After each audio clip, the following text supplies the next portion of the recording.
इस कहानी की शुरुआत होती है आज से 1500 साल पहले, जब इस्तांबुल शहर में अचानक से अंधेरा छा गया और हजारों लोगों की एक के बाद एक डेथ होने लगी।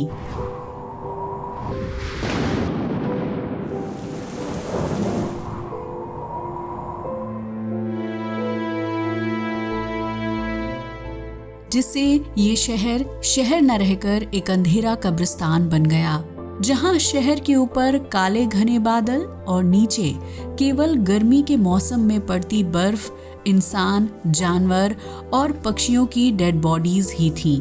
मगर ये सब क्यों और कैसे हो रहा था, इसके बारे में कोई नहीं जानता था। यहाँ बस लोगों को इतना पता था कि आज जो इंसान सही है वो कल तक जिंदा रहेगा भी या नहीं, इसकी कोई गारंटी नहीं है। आखिर क्या था ये पूरा मामला और कैसे नेचर का एक नेचुरल प्रोसेस इस शहर के लिए जी का जंजाल बन गया, जानने के लिए आपको हमारी वीडियो को एंड तक देखना होगा। चलिए शुरू करते हैं। ये पूरी घटना 1500 साल पहले आज के यूरोप और उस टाइम के ईस्टर्न रोमन एम्पायर या फिर बाइजेंटाइन एम्पायर की राजधानी कॉन्स्टेंटिनोपल की है, जिसे आज इस्तांबुल सिटी के नाम से भी जाना जाता है। 541 की एक सुबह इस्तांबुल सिटी के ऊपर कुछ काले बादल आ गए जो दिखने में बिल्कुल नेचुरल थे, इसलिए उनकी तरफ किसी ने कोई ध्यान भी नहीं दिया, क्योंकि सबको पता था अगर बादल आए हैं तो बरसेंगे ही या फिर हवा के साथ बह जाएंगे। पर लोगों को नहीं पता था कि ये बादल कोई ऐसे वैसे बादल नहीं थे, क्योंकि ये जब एक बार आए तो जाने का नाम ही नहीं ले रहे थे। ये देखकर अब पूरा शहर हैरान और परेशान हो गया कि आखिर ये हो क्या रहा है, ये बादल आखिर बरस क्यों नहीं रहे हैं, और अगर नहीं बरसना है तो यहाँ से जा क्यों नहीं रहे हैं। लेकिन किसी के पास इसका कोई जवाब नहीं था। और फिर अचानक से धीरे धीरे इन बादलों ने अपना विकराल रूप लेना शुरू कर दिया, जिससे ये इतने घने और काले हो गए कि सूरज से आने वाली रोशनी को भी इन्होंने ढक लिया। इसी रूप में ये बादल 1-2 दिन नहीं बल्कि हफ्तों महीनों तक ऐसे ही सिटी के आसमान में जमे रहे, और दिन पर दिन ये मामला सीरियस होता गया, क्योंकि बात सीरियस होने वाली थी भी। शहर ने महीनों से सनरेज नहीं देखी थी, जिसकी वजह से गर्मी में सर्दी वाली फीलिंग आ रही थी। इंसान, जानवर, पेड़ पौधे, हर किसी की लाइफ जैसे इन बादलों की वजह से रुक सी गई थी। ये बादल इतने खतरनाक थे कि हफ्तों से इस्तांबुल पर सूरज की रोशनी तक नहीं आई थी, जिससे लोग ठंड और अंधेरे से परेशान थे, क्योंकि इनकी वजह से पूरे शहर में अंधेरा छाया हुआ था और ना सूरज की कोई किरण आ रही थी, ना रात से दिन हो रहा था। लेकिन लोगों की प्रॉब्लम्स तब बढ़ गईं जब शहर में एक के बाद एक इंसान की अचानक से डेथ होने लगी। यहाँ हालात इतने बिगड़ चुके थे कि सामने बैठा इंसान कब मर जाए ये कोई नहीं जानता था, क्योंकि चलते फिरते, उठते बैठते सही सलामत लोग अचानक से बेहोश होते और फिर कुछ ही पलों में वो मर जाते थे। ये सब देखकर पूरे शहर में अफरा तफरी मच गई और लोगों को लगने लगा कि शायद अब दुनिया के खत्म होने का समय आ गया है। आप खुद सोचकर देखिए कि आप किसी ऐसी जगह पर हो जहां आसमान में काले घने बादल छाए हुए हैं और एटमॉस्फेयर में एक धुंध सी पसरी हुई है, साथ ही अचानक से लोगों की मौत भी होने लगे, तो कैसा लगेगा। सच में ये सोचकर भी रूह कांप जाती है। लेकिन 1500 साल पहले इस्तांबुल के लोगों ने ये सब झेला है। सूरज ना निकलने की वजह से यहाँ गर्मी के मौसम में भी कड़ाके की ठंड पड़ने लगी और बर्फबारी भी होने लगी, जिससे इंसानों की तो मौत हो ही रही थी, साथ ही फसल और जानवर भी तबाह हो गए। अब लोगों के पास ना खाने को कुछ था और ना ही किसी के पास कोई काम था, क्योंकि खेत तो पहले ही बर्बाद हो चुके थे। शहर के ऐसे हालात देखकर यहाँ के एम्परर भी सदमे में आ गए, क्योंकि वो चाहकर भी इस प्रॉब्लम का कोई सॉल्यूशन नहीं निकाल पा रहे थे। अगर यहाँ के एम्परर की बात की जाए तो उस समय यहाँ के एम्परर का नाम जस्टिनियन था। यही वजह है कि इस समय आई इस स्काई प्लेग को प्लेग ऑफ जस्टिनियन भी कहा जाता है। हालांकि एम्परर कुछ नहीं कर पा रहा था, लेकिन अपने लोगों को हिम्मत देने के लिए उन्होंने कहा कि आप लोग हिम्मत रखिए, क्योंकि अच्छे इंसानों के साथ कभी भी बुरा नहीं हो सकता। पर राजा की इस बात का भी लोगों पर कोई फर्क नहीं पड़ा, क्योंकि ये स्काई प्लेग न अच्छे इंसानों को देख रही थी न बुरे को। यहाँ तो बस हर किसी की अचानक से मौत हो रही थी। यहाँ होने वाला मौत का तांडव इतना भयानक था कि एक साथ कई कई लोगों को दफनाना पड़ रहा था, क्योंकि दफनाने के लिए कब्रिस्तान कम पड़ रहे थे। आप इसका अंदाजा कोविड के टाइम की दुनिया से लगा सकते हो, जब लोगों को मास बैरियल करना पड़ रहा था। ये बीमारी धीरे धीरे फैलती ही जा रही थी, लेकिन किसी को कुछ समझ नहीं आ रहा था। आप इसे ऐसे समझिए कि जहां जहां तक ये काले घने बादल जा रहे थे, वहां वहां तक ये खतरनाक आसमानी बीमारी या स्काई प्लेग भी जा रही थी। और कुछ ही दिनों में कॉन्टिनेंट के काफी हिस्सों में ये बीमारी फैल चुकी थी।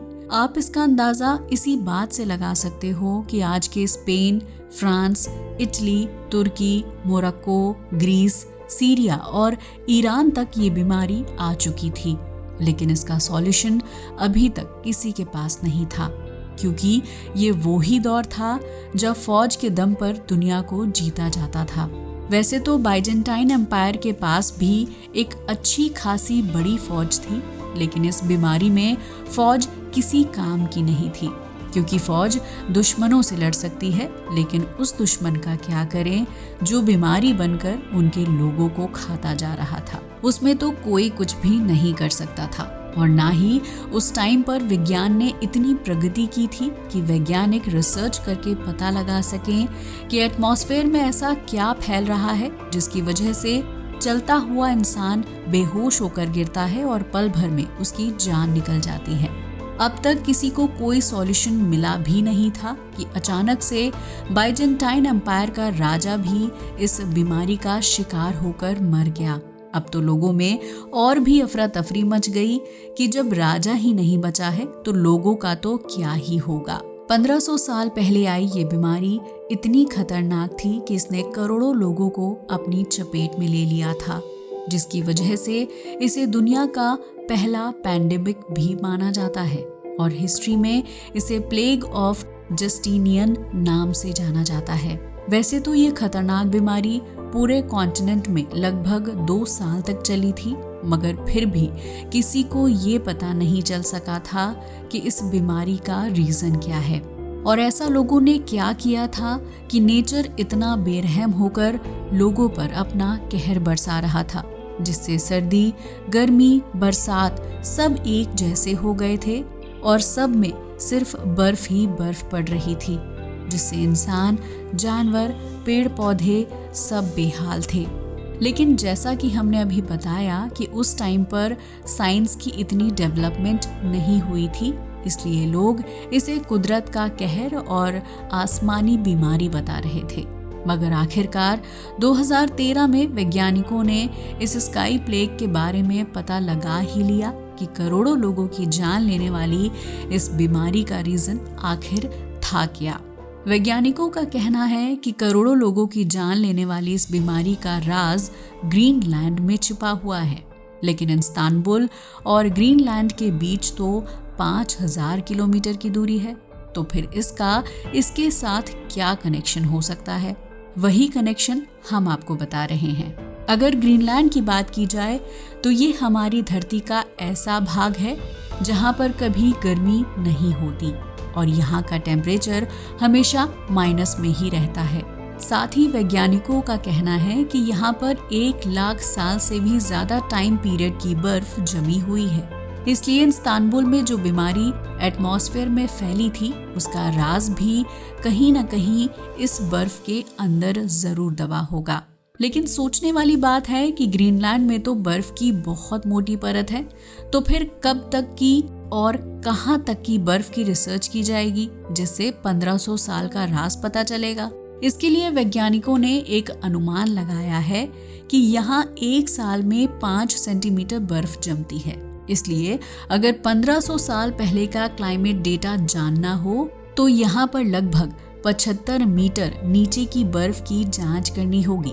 इस तरह इस पुरानी बर्फ की जांच करके वैज्ञानिकों ने स्काई प्लेग के बारे में जानकारी जुटा ली और जब इस पर इलेक्ट्रिसिटी कंडक्टिविटी टेस्ट किए गए तो सब लोग हैरान रह गए, क्योंकि वैज्ञानिकों को पता चला कि 500 एडी से 600 एडी के बीच जो बर्फ पड़ी थी उसमें सल्फर के अंश थे।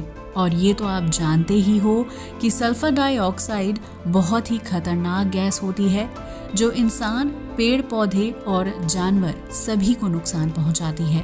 मगर सोचने वाली बात है कि उस टाइम पीरियड में जो बर्फ पड़ी थी उसमें सल्फर के इतने पार्टिकल आए कहां से। तो हम आपको बता दें कि ये धरती से निकलने वाले ज्वालामुखियों की मेहरबानी थी। उस समय धरती पर काफी सारे ज्वालामुखी एक्टिव थे जिनसे निकलने वाली खतरनाक गैसों से सल्फ्यूरिक एसिड के बादल आसमान में बन गए थे। और सल्फ्यूरिक एसिड से बनने वाले बादल कितने डेंजरस होते हैं इसका अंदाजा आप इस बात से लगा सकते हो कि ये बादल सूरज की रोशनी को भी अंदर नहीं आने देते। 1500 साल पहले जब ये पैंडेमिक आया था तब यही सारी घटनाएं हुई थी।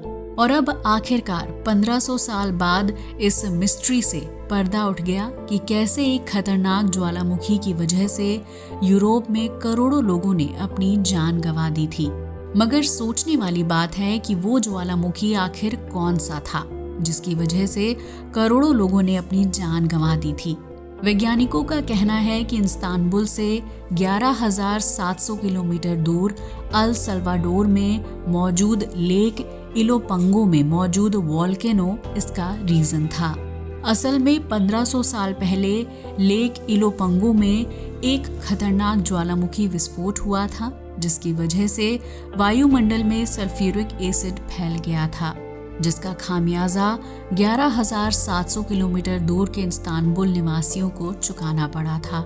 इस तरह साइंस की बदौलत 1500 साल पुरानी एक मिस्ट्री को आज वैज्ञानिकों ने सुलझा लिया है। तो यहीं पर हम अपनी वीडियो को खत्म करते हैं, लेकिन आपको एक सवाल के साथ छोड़ जाते हैं कि अगर उस समय पर साइंस ने इतनी तरक्की कर ली होती तो क्या प्लेग ऑफ जस्टिनियन से भी दुनिया को वैसे ही बचाया जा सकता था जैसे कोविड-19 से हमने दुनिया को बचा लिया है। अपनी राय हमें कमेंट करके बताना ना भूलिएगा। साथ ही अगर वीडियो अच्छी लगी हो तो इसे लाइक और शेयर करना बिल्कुल ना भूलें और हमारे चैनल को भी सब्सक्राइब करें। जय हिंद दोस्तों।